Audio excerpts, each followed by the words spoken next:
Assalamualaikum warahmatullahi wabarakatuh. Perkenalkan, nama saya Aini Faresti dari Prodi Psikologi Islam 4A. Baiklah teman-teman, di sini saya akan membahas tentang proses berpikir kreatif. Baiklah teman-teman, langsung saja kita membahas tentang proses berpikir kreatif. Dan yang pertama di sini saya akan membahas tentang pengertian dari berpikir kreatif itu sendiri. Berpikir adalah berkembangnya ide dan konsep di dalam diri seseorang. Perkembangan ide dan konsep ini berlangsung melalui proses perjalanan hubungan antara bagian-bagian informasi yang tersimpan di dalam diri seseorang yang berupa pengertian. Dari gambaran ini dapat dilihat bahwa berpikir merupakan proses psikologi. Pentingnya proses berpikir dalam pemecahan masalah adalah untuk merangsang proses belajar, mengingat, dan merespon dalam bentuk pengambilan keputusan, merupakan proses manajemen kepemimpinan, serta menanamkan pola pikir dan teknik pemahaman dan rangkaian proses belajar, berpikir, dan mengingat. Berpikir kreatif adalah upaya untuk menggabungkan benda-benda atau gagasan-gagasan yang sebelumnya tidak berhubungan.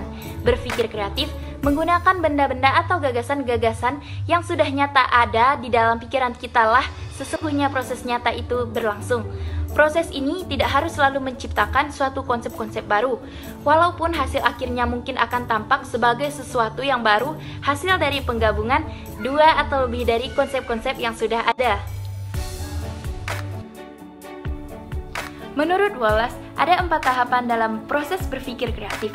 Yang pertama adalah persiapan, yang kedua adalah inkubasi, ketiga adalah iluminasi, dan yang keempat adalah verifikasi. Dan di sini saya akan menjelaskan proses berpikir kreatif berdasarkan tahap-tahap tersebut jika dikaitkan dengan pemecahan masalah. Sebagai contoh, ketika kita diberi tugas oleh bapak atau ibu dosen yang mengharuskan kita untuk mewawancarai seseorang, seperti yang dijelaskan oleh teori Wallace, tahapan yang pertama yang harus kita lakukan ialah persiapan. Persiapan dalam hal ini dengan membuat formulasi suatu masalah untuk memecahkan masalahnya. Kita mengumpulkan informasi, data yang diperlukan dari berbagai sumber, mencari dan memilah-milih narasumber. Tibalah pada tahapan kedua, yaitu tahapan inkubasi. Pada tahap-tahap ini, ide-ide kreatif tidak muncul pada suatu periode di mana kita justru tidak memikirkan masalah tersebut, atau bahasa sederhananya, kita berada pada titik jenuh atau bosan menghadapi persoalan. Nah, di sini kita memerlukan waktu jeda dari persoalan dengan melakukan kegiatan lain yang bertujuan untuk menyegarkan pikiran kita. Dan selanjutnya pada tahapan ketiga, yakni tahapan iluminasi atau pencerahan. Pada saat iluminasi terjadi, jalan terang menuju permasalahan mulai terbuka. Seseorang akan merasakan kegembiraan luar biasa karena pemahaman mulai meningkat. Semua ide muncul dan ide-ide tersebut saling melengkapi satu sama lain untuk menyelesaikan suatu permasalahan. Semua terobosan ide kreatif muncul pada tahap ini. Kita menemukan cara untuk menyelesaikan tugas dengan lebih mudah dan simpel jika mengalami kendala.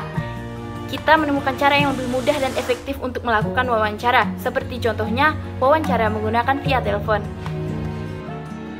Dan tahapan yang terakhir ialah tahapan verifikasi, di mana kita yang sudah menemukan ide atau solusi pada tahapan sebelumnya, pada tahap ini kita akan menguji ide tersebut dan melancarkannya. Dengan itu, kita langsung melancarkan ide sebelumnya untuk menyelesaikan tugas dengan menelepon subjek melalui via telepon untuk diwawancarai. Tahapan verifikasi pada umumnya lebih singkat daripada tahapan sebelumnya, karena pada tahap ini hanya menguji dan meninjau kembali hasil perhitungan seseorang, atau dapat juga untuk melihat apakah penemuan berhasil.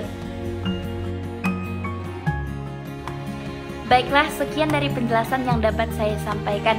Kurang dan lebihnya saya mohon maaf. Semoga apa-apa yang saya sampaikan dapat menambah wawasan maupun pengetahuan teman-teman. Terima kasih. Wassalamualaikum warahmatullahi wabarakatuh.